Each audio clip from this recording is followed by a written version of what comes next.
Welcome to Rauta's one of retrospective videos, and this time it's all about melodic death metal. Welcome at the gates.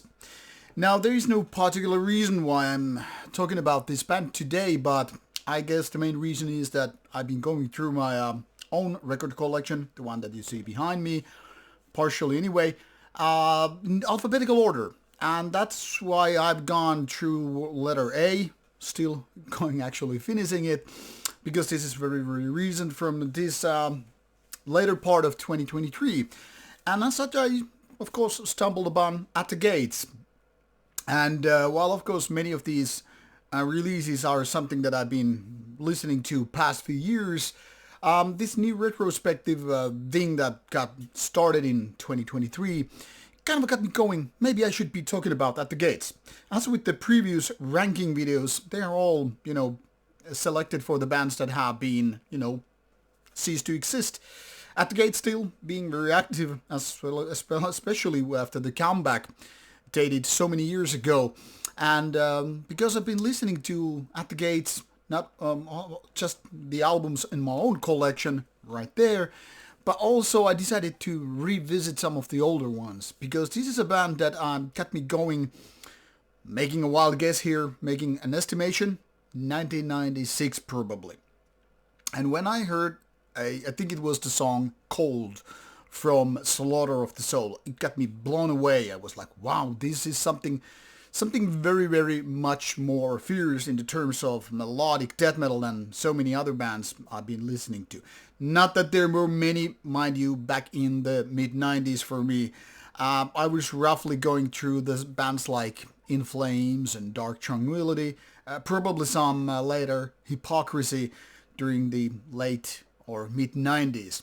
But when Slaughter of the Soul made its way in my ears, that was a copied cassette back in the days first, I was like, man, this is superior album. Mind you, by this time I have already been listening to thrash metal, death metal, black metal for a little bit, some more than others, but melodic death metal was something kind of a still rather new thing to me. Falling between more traditional death metal and more melodic black metal. I mean, this is actually an era when people debated whether Dissection is more melodic death metal than black metal, or is it death black. So the lines were way much more blurred than nowadays. I mean, nowadays everybody keep talking about Dissection is black metal, melodic black metal from Sweden and all that stuff. But if you really take a look at the past with Dissection and take that into the context of mid-90s, well, that's where the debate for. I mean, even my band member guy, bass player, Tommy, who was actually a bit of a gateway into world of black metal and other extreme metal bands around 1996 and onwards. I mean, he got me into some of the cool underground bands I would find around 1996, 1999, between that era. Of course, later on maybe, but probably those years, 1996, 1997, was especially a big thing in so many ways. And that era, bands like Dissection were very much like talking about. But this is derailing. I'm merely pointing out that world of melodic death metal wasn't exactly as, say, established as it is nowadays. And during those years, things were more blurred. Much like back in the 80s, world of death metal was blurred. I mean, thrash, death, black, things were just a little bit all around. However, by this time, At the Gates was already there, very solid with their style, and they had established themselves already with a few albums. So obviously that made me to dig into the past, starting with Slaughter of the Soul. And then there were these older albums which I wanted to go through and listen to and figure out if that would also make me like, wow, much like Slaughter of the Soul, which is still one of the very few 10 out of 10 albums, in my opinion. And I think that's a little bit of a shock, are surprising to people who consider me mostly a black metal head. Yes, I am very much into black metal, and there are quite a few albums in 10 out of 10 territory coming from that world. Dissection Storm of the Lightspan being one of those, or Dark Thrones, Under a Funeral Moon, and Transylvanian Hunger. So you have to keep that in mind. Yeah, these albums are really special to me, but I also come from the world of death metal and thrash metal, which is very different in terms. Even heavy metal has some 10 out of 10 albums for me. So that's a kind of a thing what I'm trying to explain here, that it isn't so obvious that a melodic death metal thing would really work for me that much. But now it's time to delve into the world of At the Gates after this long introduction and explaining myself why I'm doing this video about At the Gates, which I've actually got to interview a few years ago. I'll link to the interview, this particular video, so in case you want to hear some thoughts of the band and the past, well, you should totally do it. But now it's time to turn into Metal Archives and talk about At the Gates, coming from Sweden since 1990. So yeah, the band has been there for more than 30 years by now, and even before that there were bands with the same members, like I think Grotesque is one of the names which really need to be mentioned, but also some of the guys went for The Haunted and all that stuff. Now what is curious enough, however, if we just decide to ignore the other bands, is that quite a few members of the band have been originally at the Gates. This is something which is rather uncommon with bands as old as this one. You will see the brothers Anders and Jonas Björler from 1990 still in the band. Even though if you take a look here, you will see, okay, they haven't been consistently here. But this is partially because the band has been on hiatus. I mean, from 19 to 1996, that was the peak era for At the Gates. And should they have been pounding and going on with the band ever since, they would be, in my opinion, a lot bigger. This 10 years of absence totally hurt the band, even if they made a strong comeback. We'll get back to that.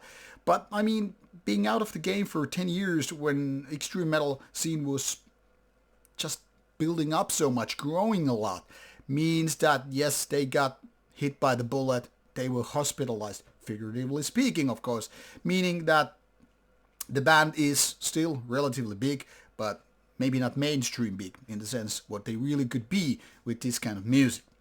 What is also worth mentioning is that the drummer Adrian Erlandsson, who started in 1990s, is still very much in the band, has been since the beginning, and he was the one I had this talk with. Really nice person, a talented drummer. If only people more well like that in the world of metal. I really think he's a very polite and well-spoken guy, friendly and all that stuff. So yeah. But one of the things that really got me into At the Gates was, of course, Thomas Tompa Lindberg, who is the original vocalist of the band, and his sound is like no other. He is unique. It's feral, it's filthy, it's raw, it's unforgiving, it's brutal, it's different. It's like between the world of death metal and black metal in so many ways, and man, I just love his voice and the ways of doing the vocals with this kind of band. I think it's one of the things that it really put At the Gates on the map in a very unique way. But that being said, without the guitar player's unique style of, doing the music, well, of course, At the Gates wouldn't be At the Gates. So if you would remove any of these elements, whether we're talking about drummer, whether we're talking about vocalist, whether we're talking guitar space, whatever, well, At the Gates wouldn't be At the Gates. So we have to give credit to the whole band. And mind you, even if Martin Larsson isn't exactly the original member, 1993 and onwards, that's still some 30 years. So pretty fantastic. And by 30 years, I mean even with the, band being on hiatus and all for many years. Now there are a few past members, so you will have some old guitar players and bass player here. So when talking about original members, maybe this Björn was here before that. Really, let's let slide, because it doesn't really mean a thing here, having in the band before even albums were out. So as far in the terms of this whole video, let's just consider this as the original lineup, at least in the original sense of albums and all that stuff. And now that we have talked already about the lineup and how I got into the band, let's start talking about the music. Now, Gardens of Grief was the first release come by the band in 1991. I got to listen to it later on when it was released on a MCD format. And it's quite different from how people know At the Gates. It's more like old school death metal, more traditional death metal, and pretty good at that. So, in a way, this is kind of a weird comparison, but I'll mention it anyway. Much like Soulside Journey seems so different for Dark Throne, being death metal one, you know, the kind of weird, technical, but still death metal one in the classic sense of thing, and then Dark Throne went into black metal. Gardens of Grief is pretty much the same thing with, you know, At the Gates. I mean, even though we're talking about melodic death metal here, the rest of the material is more into melodic metal, not that much traditional death metal, really. There's a big difference between the demo material and whatever happened later on. Of course, the band kept evolving, and when the Red in the Sky is Ours, the debut album from 1992, you will hear some vague things going on from the past, but it's already quite different. And with Fear I Kissed the Burning Darkness a year later, it's clearly evident that the band has been evolving into something different. So it's like constantly being evolving and transitioning into something different. And by the time when Terminal Spirit Disease in 1994 came out, the band was quite different from the early ones.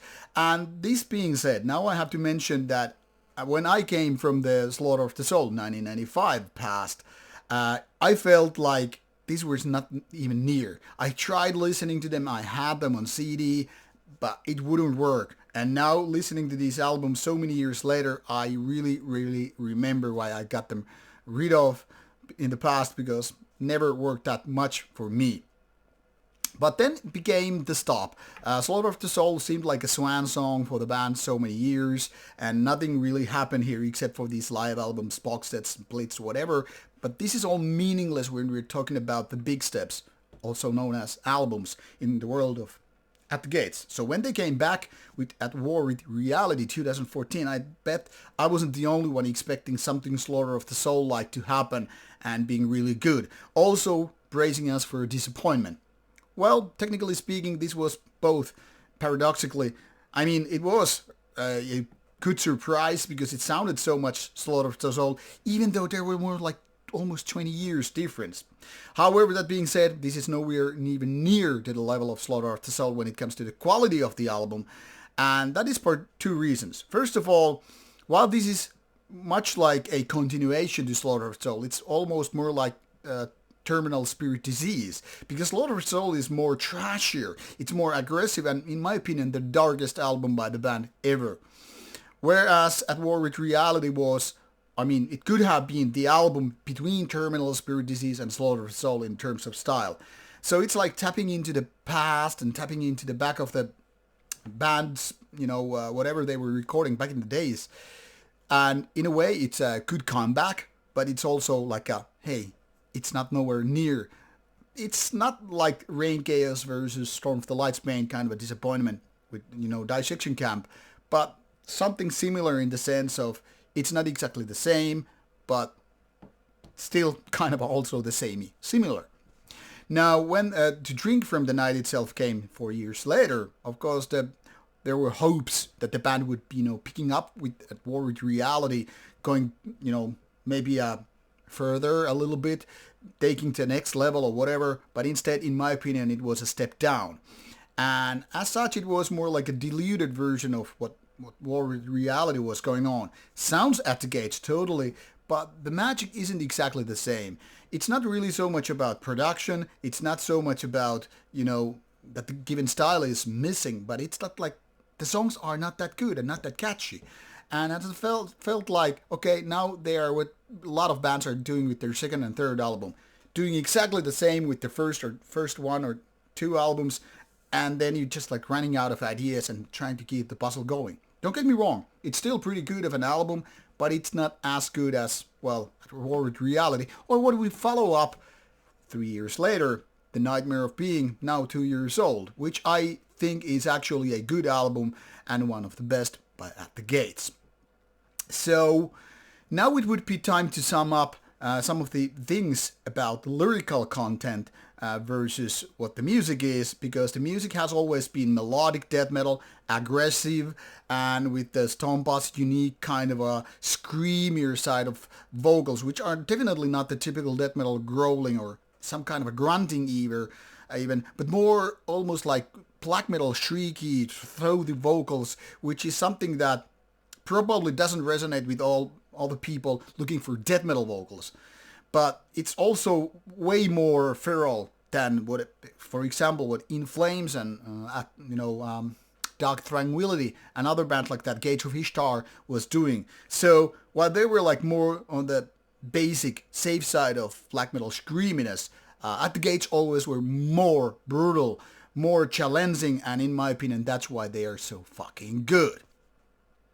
Now, when it comes to the lyrical side of things, I think this pretty much sums it up what's going on Metal Archives. Inner struggles, death, anti-religion, society, pessimism. Now, obviously, things and topics change over the years, and At the Gates is no different in sense of that.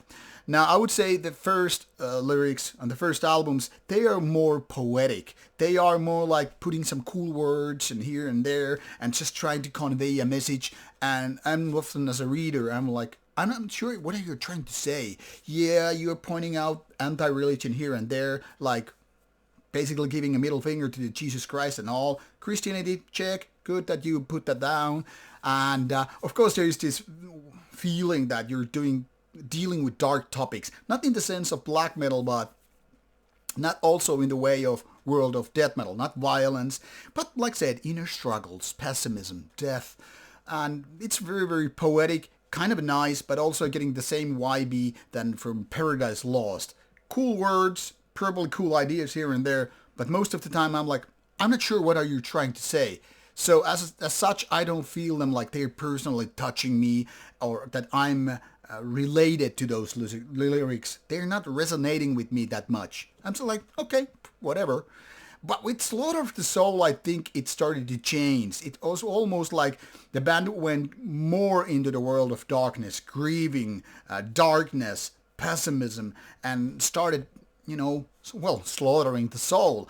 And there are parts where I felt like, yeah, this band is badass. There are some of the lyrics, I think it was all Cold, and some other songs which were like, okay, these are really, really like singing about some inner pain and all that stuff. So it's like letting your emotions go wild. Whatever you're suffering, you're dealing with the lyrical sense of that. So the poetic style started evolving into something different.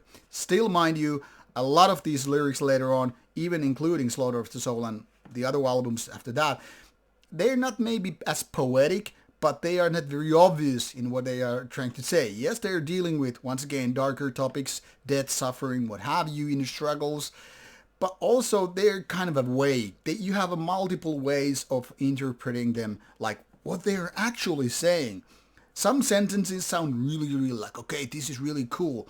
But if you really take the whole lyrics, there are ways to just like figure out, like, does it mean this or does it mean that? Oh, I'm not the biggest fan of that kind of lyrical sense. I'm not saying they're bad, but they may be a little bit too vague in my ways, because I want things to go like boom, not just go vague. I mean, when we're talking about human to human, I like that message is really like put through when it's conveyed, like say like this is it, like burn a temple or kill a person, or I don't know, whatever you're singing about. If it's war, let the brutality come out. But if you're just like veiling it in a nice selection of words, it just might leave me a little bit of an outsider. Like, okay, you're probably putting a lot of your personal soul and blood in this. I'm not reading it. And that what kind of keeps me at distance. When it comes to the cover art, I think this is pretty interesting to notice. I'm going with the original ones here. I'm not touching the later ones. So I'm going whatever Metal Archives gives me here. Because, well, reworks are always reworks, and unless there is a specific reason to talk about it, we'll go with the original one. The Red in the Sky is ours. Okay, you have this red blob. We could think it's like some kind of a fireball, sun maybe, but as a cover, not that great really. What about with Fury Kiss the Burning Darkness? Okay, you have this kind of idea. I'm giving like my... a real reaction here. I never liked this picture to begin with. It was just a blue and black kind of a cover, and I'm like, okay, this is supposed to be deep and challenging, and I'm like, I'm not really sure what you're trying to say. It's much vague in the same sense of like the lyrics. Terminal spirit disease. Okay, now we have a hand here. But what is this person trying to do? It's kind of artsy. Kind of reminding me of certain art, whatever, like, for example, Paradise Lost was having with their early days, the guys who did Sandman comics, can't remember his name anymore. And I'm like, okay, yes, this is artsy, kind of a nice, but also still doesn't do a thing with me. Now, with Slaughter of the Soul, now there is some heavy imagery here. You will have chains, you have guns, you have bullets, you have Christian themes here. This is something like a very Slayer-like, and at the same time it's also giving me a kind of a black metal vibe. Now this is way darker, and I kind of like it because while it's kind of a mess, it's nicely done, and at least that's speaking to me in sense. And now mind you, this is the person who goes to a record store browsing the albums. What is this LP? What is this CD? This is not your modern day Spotify. You click and see those stamp size. I don't know if you know what stamps are really anymore. But you see these minor miniature thumbnail images. Like, what the fuck is going on? I don't see that stuff on my screen well enough to figure out what is going on. But when you grab the LP, my LPs are behind the chair. I'm not going to take them. You're like, wow, this is something big. This is something major. And I think that's a difference with covers like this. Now, with War with Reality, we're back to the hand theme, but this is very, very abstract. So while the title is great, At War with Reality, it's almost like Venom's At War with Satan. This cover isn't like doing big things for me. It's more like, yeah, you kind of had the artsy idea. What about it? Now, yet another one color thing here. Well, two. Black and red, obviously. This is not doing a thing for me. Here we have this person, we have hands, and there's probably something happening which should be, telling me something. But the title itself, it's once again more interesting. To Drink from the Night itself seems like that sounds mystical. That sounds like you're tapping into the world of darkness and nocturnal activities, whatever it is. And here we have this person in red and black. Sorry, not doing the thing for me. And the latest, which is also tapping into the world of red once again. We have The Nightmare of Being, which is indeed, once again, an interesting record title. But this painting of sorts is like fantastic with colors, and there's probably a burning city or something, some ghastly people, but it's still a little bit too vague in my opinion. I'm a big fan of it, but it's still on the better side of things. So all in all, I could say they have like one cool cover, and the rest, not so much. I'm being honest here, maybe being too brutal and all that stuff, but there it is. Now, when it comes to the music, and with the evolution from old school death metal to melodic death metal, then adding a little bit trash into the mix, then kind of a scaling back and all that stuff, the big question is, how would I rate it? I would say the first two are the weakest ones. The Ready in the Skies Hours and With Fear, blah, blah, blah. They are the mediocre ones. Terminal Spirit Disease was a big step up. And Until Slaughter of the Soul, it was like the second best album. But when we got to have these comeback albums, as I would say, yeah, At War with Reality is the third least favorite album of mine by At the Gates. Putting the top three as The Nightmare of Being, Slaughter of the Soul, and Terminal Spirit Disease. Sorry, I would say The Drink from the Night itself is the third weakest. At War with Reality would be in the middle. Being that, I would say Terminal Spirit Disease is my third favorite At the Gates album. I don't still even have it. What I do have on my shelf is Slaughter of the Soul and The Nightmare of Being. And that being said, The Nightmare of Being is an 8 out of 10 for me. Something that I have reviewed also for Rauta channel. You'll get to see the review if you really care about it. And the best of the pile, Slaughter of the Soul, 10 out of 10. So I really can't understand this 69% on average kind of a thing on Metal Archives. Well, they are giving 92 for the Ready in the Skies Hours. I really don't understand Metal Archives reviewers. That's why I don't even read these reviews anymore. But from the database perspective, there is no better. So, all in all, I would say At the Gates is a very, very paradoxical band, having some really, really good top-notch material, like the Slaughter one, and also some really mediocre ones. The early ones, even though Gardens of Grief is pretty good. And then the albums that go between the extremely good, between the mediocrity, laying down as decent or good. Seen also this band, I think 3 times live, and they always kick ass. So it's definitely one of my favorite melodic death metal bands, even if I nowadays have only 2 albums in my shelf. But that being said, I still have a massive respect for the band, and there's no denying that Slaughter of the Soul, whether it was 1995 or 1996, it was a game changer. It still feels like that, and I doubt there will be ever a better melodic death metal album that album was back in the days and still is to this day. Now, if you are somewhat unfamiliar with what At the Gates is doing or have done in the past, I hope this video will give you a little bit of idea what to find when you're going for the albums, what to find when you're going for the lyrical content, as well as the covers. Now, if you go to find details and bring me back some anecdotes, the ones that I didn't mention, something that I didn't know, let there be more sharing in the terms of information, and also your personal opinion. Have you seen At the Gates live? What is your favorite album? Do you have favorite set of lyrics? Do you love some of the cover arts? Let me know. Now, off you go. I hope you will enjoy At the Gates, and whenever you have the chance to see them live, go for it. Rauta out. More retrospective videos coming your way. Bye bye.